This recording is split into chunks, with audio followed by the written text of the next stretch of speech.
നമസ്കാരം. കോൺഗ്രസിന് തൻ്റെ സേവനം ആവശ്യമില്ലെങ്കിൽ മറ്റു ഓപ്ഷനുകളുണ്ടെന്ന് ശശി തരൂർ എം പി പറഞ്ഞിരിക്കുന്നു. സ്വതന്ത്രമായി അഭിപ്രായം പറയുവാനുള്ള തൻ്റെ അവകാശത്തെ ജനം അംഗീകരിച്ചതുകൊണ്ടാണല്ലോ തന്നെ 4 തവണ എം പി ആയി തിരഞ്ഞെടുക്കപ്പെട്ടത് എന്നും ശശി തരൂർ ചോദിക്കുന്നുണ്ട്. ഇത് വളരെ ശ്രദ്ധേയമാണ്. കോൺഗ്രസിലെ പടലപ്പിണക്കത്തിൻ്റെ ഉത്തമ ഉദാഹരണം.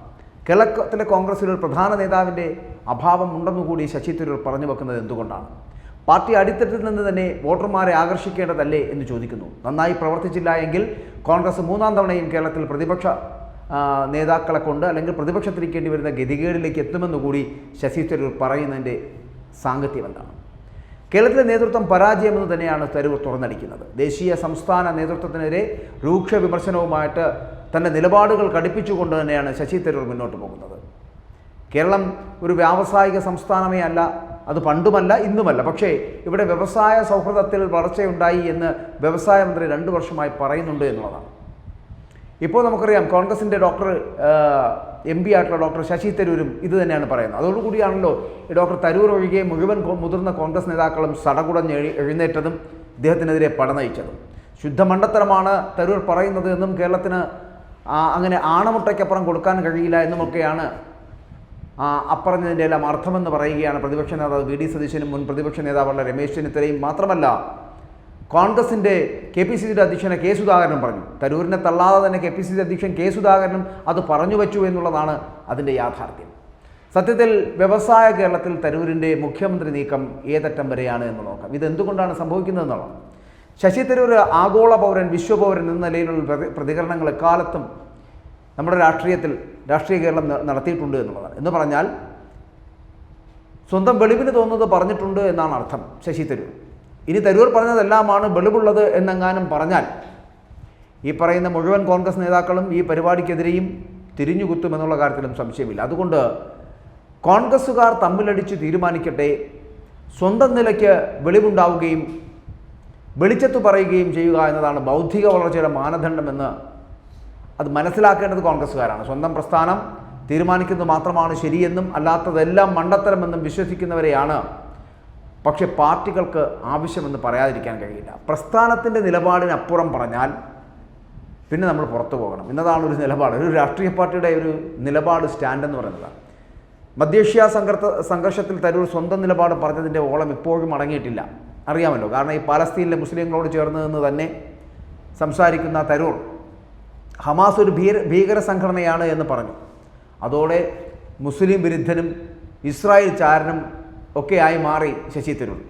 ഇപ്പോൾ ഇതാ വ്യാവസായിക മേഖലയിൽ കേരളത്തിൻ്റെ വളർച്ച അഭിമാനകരമാണെന്നൊരു ലേഖനം എഴുതിയതുമായി ബന്ധപ്പെട്ടിട്ടാണ് വിവാദങ്ങൾ അടങ്ങാതിരിക്കുന്നത്.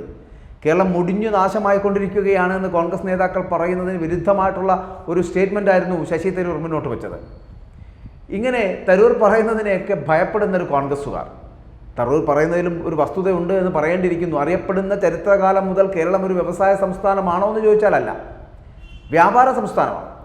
ഇന്ത്യയിലെ മറ്റ് ഭാഗങ്ങളിലൊന്നും ആലോചന പോലും ഉണ്ടാകാത്ത കാലത്ത് ഏകദേശം ക്രിസ്തുവിനുമൊക്കെ 3 നൂറ്റാണ്ട് മുൻപൊക്കെ കേരളം കയറ്റുമതി ആരംഭിച്ചതാണ് എന്നാണ് പറയപ്പെടുന്നത്.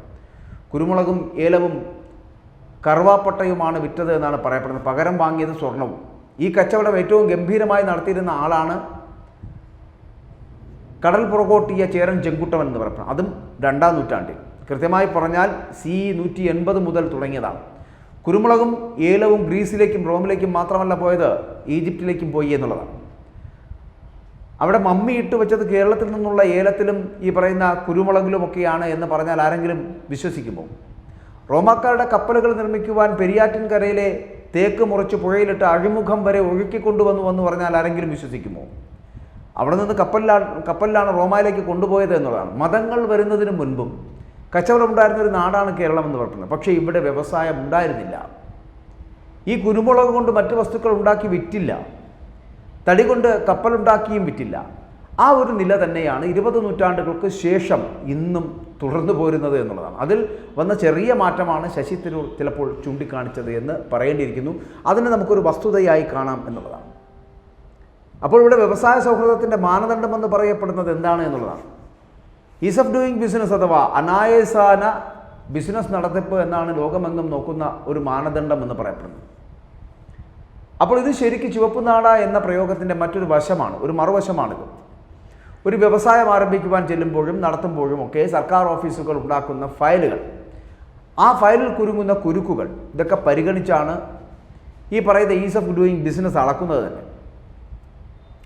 അക്കാര്യത്തിലാണ് കേരളം വലിയ കുതിപ്പുണ്ടാക്കിയത് എന്ന്, 26ാം സ്ഥാനത്ത് നിന്ന് മുകളിലേക്ക് എത്തിയത് എന്നും 254% വർധനമുണ്ടായെന്നൊക്കെ പറഞ്ഞു. ഇവിടെ ഏകജാലകം തുറന്നതും സ്ഥലം അനുവദിക്കുന്നതിലും ലൈസൻസ് അനുവദിക്കുന്നതിനുമുള്ള കാലതാമസം നീക്കിയതുമൊക്കെ, ഒപ്പം പരിശോധനകൾ നിശ്ചിത ദിവസത്തിനകം പൂർത്തിയാക്കുന്നതും എല്ലാം ചൂണ്ടിക്കാണിച്ചുകൊണ്ട് അത്തരത്തിൽ ലഭിച്ചതാണ് ഈ അംഗീകാരം എന്ന് പറയപ്പെടുന്നത്. ഇവിടെ ഈ വ്യവസായം തുടങ്ങാൻ വേണ്ടിയിട്ട് വന്നാൽ കൈക്കൂലിക്കാർ ചുറ്റും വന്ന് നിന്ന് പിരിവ് തുടങ്ങും.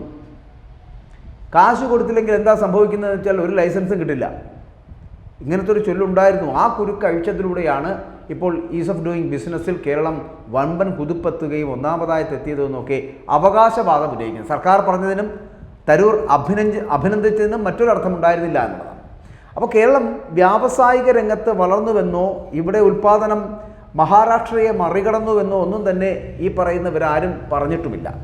അത്തരമൊരു സാഹചര്യത്തിൽ കോൺഗ്രസ് നേതാക്കൾ നടത്തിയ തിരുത്ത് എന്തും ചെയ്യുന്ന അന്തം വിട്ട പ്രതികളിൽ നിന്ന് സമാനമായി പോയോ എന്ന് ചോദിക്കും. അതാണ് ചോദ്യം. കാരണം ഇവിടെ നമുക്കൊരു വ്യവസായ വിപ്ലവം ഉണ്ടാകേണ്ടതുണ്ട്. അത് നടക്കുന്നുണ്ടോ?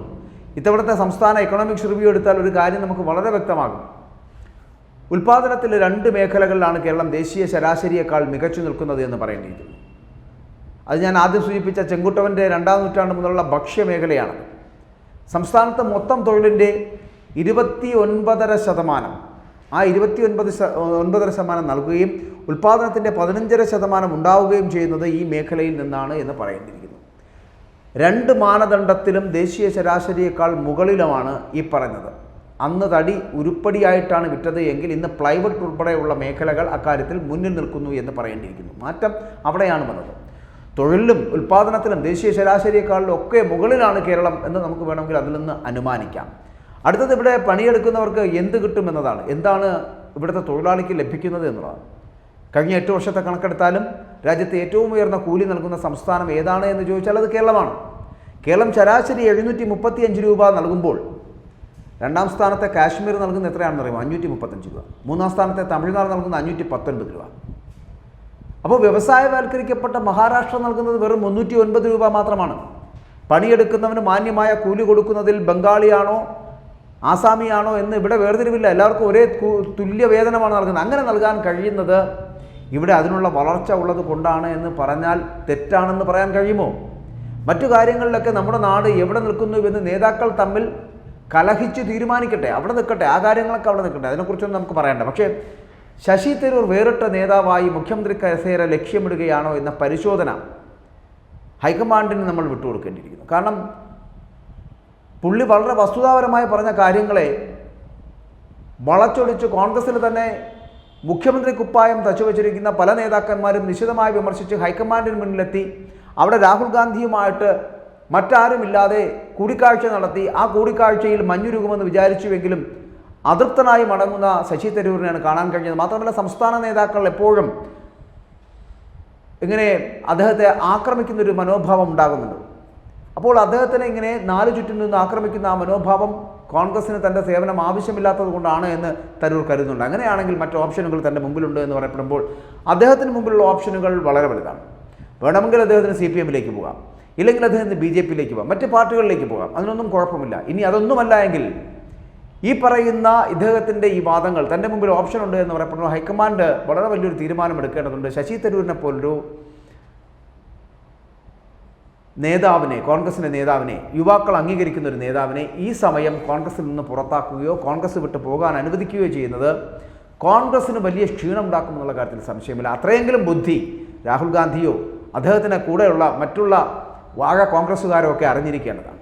ഇല്ലെങ്കിൽ ഈ കോൺഗ്രസ്സിൽ ശശി തരൂർ പോകുമ്പോൾ ഒരു പടലയോടുകൂടി പോകാൻ കുറച്ച് യുവാക്കളെങ്കിലും ഉണ്ടാകും എന്നുള്ള കാര്യത്തിൽ സംശയമില്ല. അങ്ങനെ വരുമ്പോൾ അദ്ദേഹം പോകുന്ന ഏതിടമാണെങ്കിലും അവിടെ വിജയിച്ചു കയറുവാൻ ശശി തരൂരിന് കഴിയുകയും ചെയ്യും. നമുക്കറിയാം CPM-ൻ്റെ ഇപ്പോഴത്തെ അവസ്ഥ എന്താണെന്ന് ഞാനൊന്ന് പറയട്ടെ. CPM മൂന്നാമതൊരു വരവിന് വേണ്ടി കാത്തിരിക്കുകയാണ്. മൂന്നാമതും ഇവിടെ പ്രതിപക്ഷമാവാൻ കോൺഗ്രസ് ഇപ്പോൾ അടികൂടിക്കൊണ്ടിരിക്കുന്നു. അതാണ് സംഭവിച്ചുകൊണ്ടിരിക്കുന്നത്. ഈ ഒരു സാഹചര്യത്തിൽ ശശി തരൂർ കൂടി മുഖ്യമന്ത്രി കസേര സ്വപ്നം കാണുന്നുണ്ട് എങ്കിൽ അതിൽ തെറ്റില്ല എന്ന് പറയേണ്ടി. ശശി തരൂരിനെ പോലൊരു നേതാവിനെ വേണമെങ്കിൽ CPM-ന് സ്വീകരിക്കാം. CPM-ന് സ്വീകരിക്കുന്നതിൽ തെറ്റൊന്നുമില്ല. അങ്ങനെ സ്വീകരിച്ചാലും ഒരു മുഖ്യമന്ത്രി കസേരയിലേക്ക് എത്താൻ കരുത്തുള്ള ഒരു നേതാവാണ് എന്ന് അറിഞ്ഞുകൊണ്ട് വേണമെങ്കിൽ അത്തരത്തിലൊരു വിട്ടുവീഴ്ച ചെയ്യാൻ കൂടി CPM എന്ന് പറയപ്പെടുന്ന പാർട്ടി തയ്യാറായാൽ മൂന്നാമതൊരംഗത്തിൽ ശശി തരൂർ ഈ കേരളത്തിൻ്റെ മുഖ്യമന്ത്രിയാകുമെന്നുള്ള കാര്യത്തിൽ സംശയമില്ല. അങ്ങനെ ശശി തരൂർ മുഖ്യമന്ത്രിയാകുന്ന ഒരു കാലം വിദൂരമല്ല എന്നുള്ള ഓർമ്മപ്പെടുത്തൽ കൂടിയാണ് കോൺഗ്രസിന് തൻ്റെ സേവനം ആവശ്യമില്ലെങ്കിൽ മറ്റ് ഓപ്ഷനുകൾ ഉണ്ട് എന്ന് കേരളത്തിൽ വളരെ ശക്തനായി നിൽക്കുന്ന നേതാവായ ശശി തരൂർ ഇപ്പോൾ പറയുന്നത്. അതുകൊണ്ട് ശശി തരൂരിനെ പോലെ സംസ്കാരമുള്ള വിവരവും വിദ്യാഭ്യാസവുമുള്ള ഒരു നേതാവിനെ തഴയാൻ ശ്രമിക്കുന്നത് കോൺഗ്രസിൻ്റെ ഗതികേടാണെന്ന് പറയേണ്ടിയിരിക്കുന്നു. പക്ഷേ അതിനെ എന്ത് വില കൊടുത്തും സ്വീകരിക്കുവാൻ കഴിയുന്നത് CPM-ൻ്റെ ബുദ്ധിയാണ്. ആ അതിബുദ്ധിയിൽ ശശി തരൂർ വീഴുമോ, കോൺഗ്രസ് അടപടലം പൂട്ടിപ്പോകുമോ എന്ന് കാത്തിരുന്ന് കാണാം.